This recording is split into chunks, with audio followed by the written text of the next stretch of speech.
What's up, ladies and gentlemen? Welcome back to another episode of After Credits. Liam's back from the dead, and he brought Steven with him. We just got out of Battle of the Sexes, the new story about Billie Jean King, played by Emma Stone. She's the United States' greatest female tennis champion, who gets challenged by Steve Carell, playing Michael Scott, playing Bobby Riggs, to a tennis match, because obviously men are stronger and more biologically equipped for strenuous physical labor than women. I was kind of hoping when he was walking at the end, for some reason in my mind I kept thinking da da da da da da da the Booker T.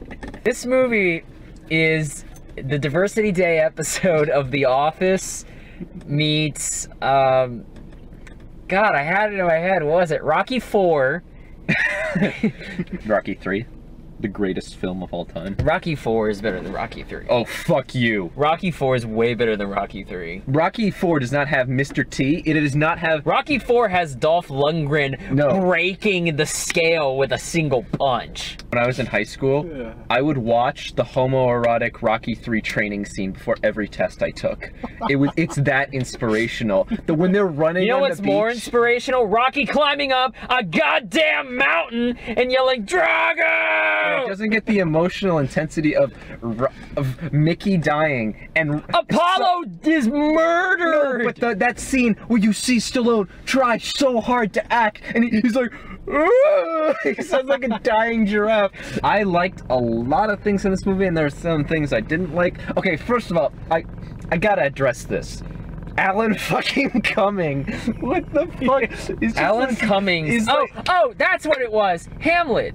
Because Rosencrantz and Guildenstern is Alan Cummings and the other guy, and they're just there. And they just make, like, awesome, like, oh, they're basically the audience. They play the audience, they're which like is British awesome. Audience. They're like the gay British dudes in the backseat of a movie theater that are going, ooh. You have Emma Stone and Steve Carell, who are two, like, A-listers. And then they spent so much money in that the rest of the movie, they had to get people who were trying to revive their careers. So they got, like, Alan Cumming, Sarah Silverman, and Bill fucking Coleman. Lone Star is in this movie. I thought, like, the competitive nature of the movie, like, the whole, it's like felt like a WWE match, because it's like the storyline that's building over time, these personalities are flashing. I enjoyed that element of that.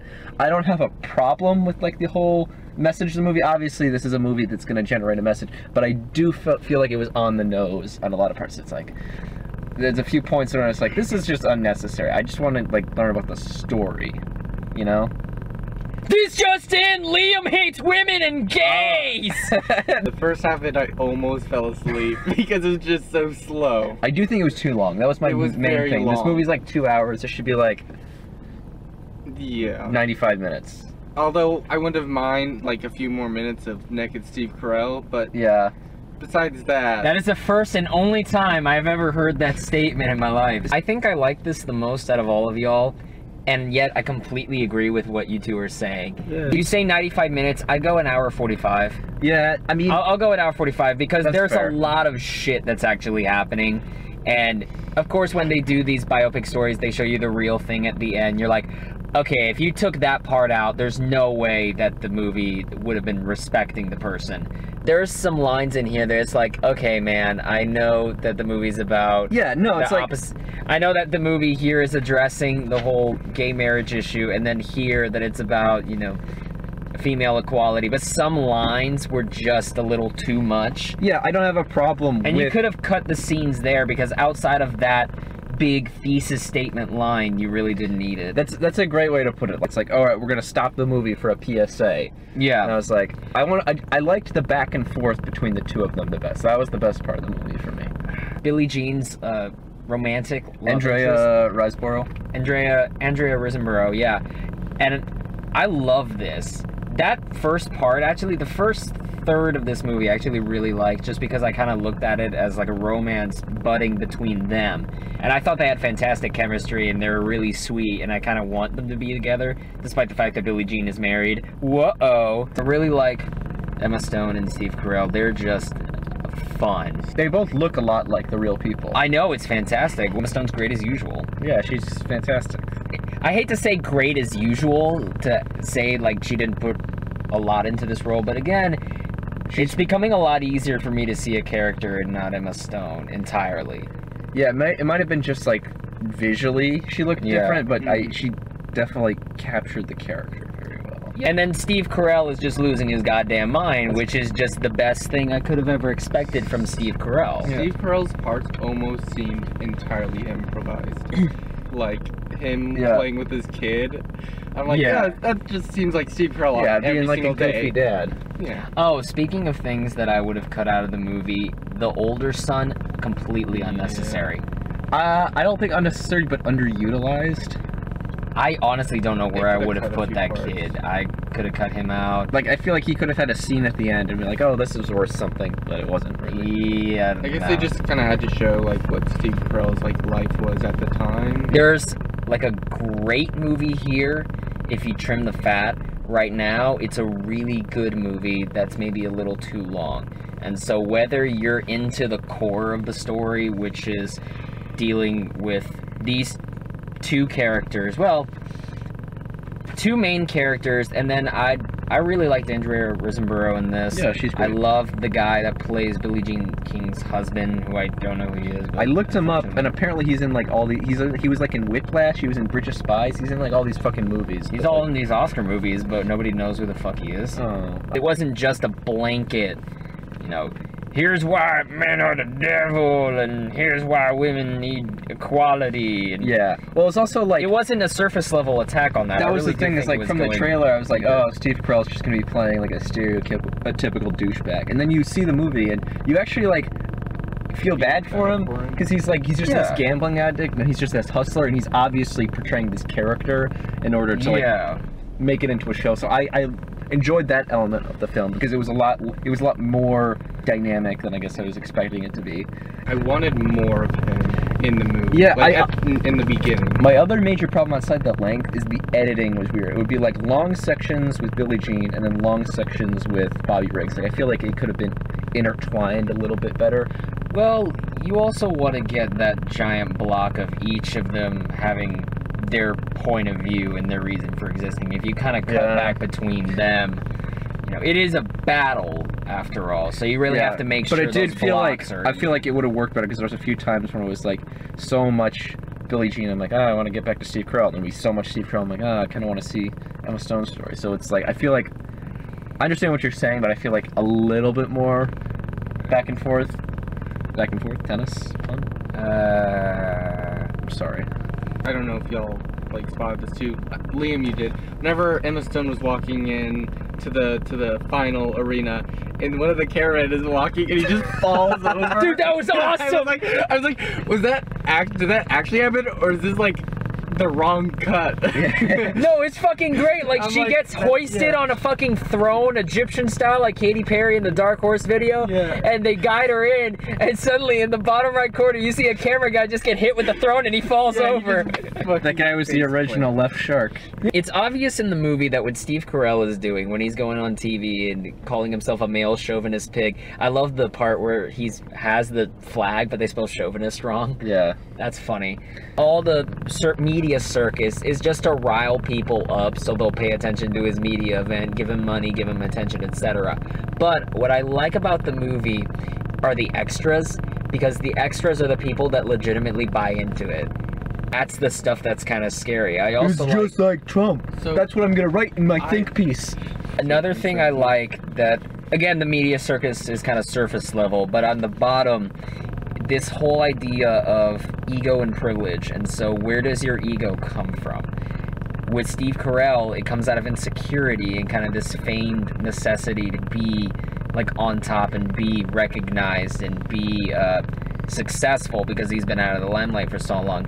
But for Billie Jean, ego is a necessity because she comes from a place where people would dismiss her because they didn't think she had the skill, or they thought since she was a woman she didn't matter as much as everyone else.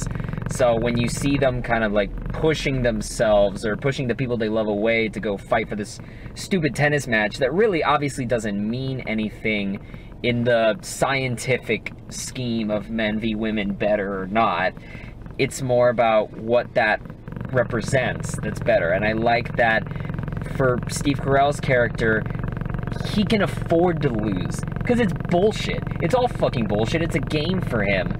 But with her, these things have real merit. It's like watching Corey Coleman talk about Family Feud and how his mother saw black people on game shows as like representatives of the community.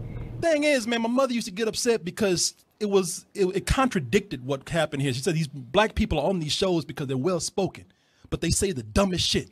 So in my mom's mind, white people looking at it like, even when they're well spoken, they're still stupid. Since they're in a scene already at a lower level of privilege, these kind of circus events, even though we know they're circus events, unfortunately they have real merit. And I like how the movie addresses that. And I like at the very end when, duh, spoiler alert if you haven't seen the news story, there's articles everywhere, when she wins and goes in the locker room and just breaks down. That's it. That's what was important to her. It wasn't the fame, it wasn't winning, it was that quiet moment where she could just accept, I did something that's gonna help so many people. Remember when Steve Carell posed nude? Yeah, and Steve Carell posed nude with a fucking, like, And then, tennis. at the end credits, they show the actual person posed nude, and it's more horrific than Steve Carell posed nude. It's basically Hands of Stone, which is, what is it, Rocky 3? So is this movie more Rocky 3 than Rocky 4? It's like a mix. Yeah. This It's movie could have Rocky used 3.5. Mr. T. Every movie could have used Mr. T. You can't do it, Balboa! You know, it could have been great if Mr. T came in kind of like the third competitor, like in the current war. He just comes in at the last, like, 30 minutes. He's like, I'm fighting for black people! Let's do it! Three-way tennis court, bitches! How many movies are there about tennis, honestly? Besides the Shia LaBeouf movie that's coming out this year. There's gotta be some, like, comedy movie about tennis. Yeah, right? Balls of Fury. Yeah, Balls of Fury, but that's... Ping pong. Oh yeah, we do have balls of... Wait, That's Tennis. table tennis. wait, is ping pong tennis? It's table tennis. What if I got like a really big table? Then that would be tennis. No, but On like... a table. No, but you don't understand. Like, it's a giant fucking table. It's still off the ground. So it's not on the ground, but you play tennis on the It table. would be called large ping pong. Anyway, final thoughts and scores at 6 stars for Battle of the Sexes. Steven. I'll go with 4 out of 6, just because the beginning was really kind of slow and boring, but the end was really good. I'm not gonna go too high here, even though I really liked the movie. I'm gonna go 4.5 out of 6. I think the acting's great. The messages in the movie are handled well. If we're going for Oscar shit, I like Andrea Riseborough a lot. For supporting actress, I guess I could say lot. that. I really like I would definitely her. say production design and, like, hairstyling and makeup, because they made them look exactly like... Yeah, but the Oscars don't go for subtlety, they go for beautiful. I think Emma Stone might, if you're gonna rank the people who have a shot, she's maybe like number 8 on the list of the people best that have actress, a best actress the shot. best actress race is pretty competitive, so I don't know, but she's good. She's really good at it. I could see Steve Carell get a supporting actor if, like, literally have nobody else. But yeah, 4.5. It's a pretty damn good movie. If this sounds like your type of thing, check it out. This I'm movie's a little torn deeper than that. between 4 and 4.5. Don't be a bitch, pick one. I know, I'm trying to 4 pick. 1/4. Hey, I'm not no, gonna- I only did that once. I did enjoy a lot of it, but fuck, some of that stuff was so on the nose, and I was like, ugh, and it's so long, but I enjoyed the performances. We've been in a year of mediocrity. I'll give it 4.5. Hey! look at that. For once, Danielle and I agree on something. Holy shit, when the fuck has that happened? Had not happened in a while. Not at all, Jesus. Brittany. Give it a 4.5. If you like this Bojack rambling the Horseman, bullshit, Bojack the Horseman, don't act go like ahead and you click the don't like know. button down below. Next to it's the subscribe button. You can be the first to find out when new content shows up. We've got Facebook, Twitter, and Instagram if you want to follow us on there. I'm still writing reviews, I guess. liammgahan.wordpress.com. I keep meaning to, like, stop. I'm like, I'm just gonna quit this because I'm not going anywhere with this. But I still have it, so follow me there, liammgahan.wordpress.com. Hey. Oh, and I will plug for our buddy Miner17 Film Facts on Instagram. Our buddy Jacob Miner, a super cool dude. He's got some great posting like trivia and stuff on his Instagram. So Minor17 Film Facts, definitely check him out. And our friend Noah is the Cinema Geek on Instagram. You can check out his reviews and lists and rankings there. I need to retrieve my championship belt because I won, motherfucking no mercy. We're gonna film that punishment video for my fat, lovely friend Barnyard. You know what sucks though? The punishment is he's gonna have to drink a gallon of milk, whereas I had to drink whatever the fuck, like, concoction I made for myself of hot sauce and Jaeger. Next week, we have one of my most anticipated movies of the year. This is not even being ironic. Blade Runner 2049. I am so fucking excited for this. I think I'm gonna get stoned and walk in. The buzz is that it's the best movie of the year. There's 2 months left to go. Best movie of the year so far, whatever. But everybody's seen everything at the festival circuit. So We haven't. But people who Our have... opinions are the only ones that fucking matter. But people who Welcome to America, oh asshole. my God, you're not even listening to me. Welcome to America! Oh yeah, viewer's choice, we're gonna watch Ponyo eventually. If you want to leave suggestions for movies to review, we don't have any rules except one suggestion per commenter at a time, and if we already have a review for it, just watch the fucking video. We got What's Your Point episodes. We're still coming up with ideas for that, so if you have any ideas for just movie-related discussion topics, again, you can toss those down below. If you have any think piece comments to leave us, just leave that and we'll make fun of it at What's Your Point. What does the fox say? What does the fox say? Wait, what does it say? What the fuck does the fox say? I don't remember that song. Diamonds?